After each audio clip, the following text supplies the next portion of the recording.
السلام علیکم ورحمۃ اللہ وبرکاتہ۔ ایک مرتبہ درود پاک پڑھ لیجیے۔ اللہم صلی علی سیدنا شفیعنا حبیب نبینا مولانا محمد بارک وسلم۔ صلاۃ والسلام علیک یا رسول اللہ صلی اللہ تعالیٰ علیہ وسلم۔ حدیث شریف حضرت معاذ بن جبل رضی اللہ تعالیٰ عنہ سے روایت ہے کہ آقا دو جہاں صلی اللہ علیہ وسلم نے ارشاد فرمایا کہ جو شخص قرآن پڑھے اور اس پر عمل کرے تو اس کے ماں باپ کو قیامت کے دن ایک تاج پہنایا جائے گا جس کی روشنی آفتاب کی روشنی سے بھی زیادہ ہوگی۔ سبحان اللہ! اگر وہ آفتاب تمہارے گھروں میں ہو تو تمہارا کیا خیال ہے اس شخص کے بارے میں موجود ہے؟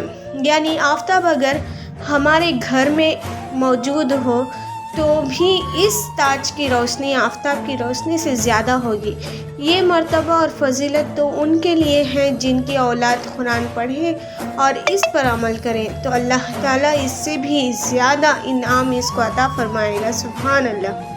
اللہ سے دعا ہے کہ ہم تمام کو قرآن پڑھنے کی توفیق اور ہدایت عطا فرمائے۔ آمین ثم آمین یا رب العالمین۔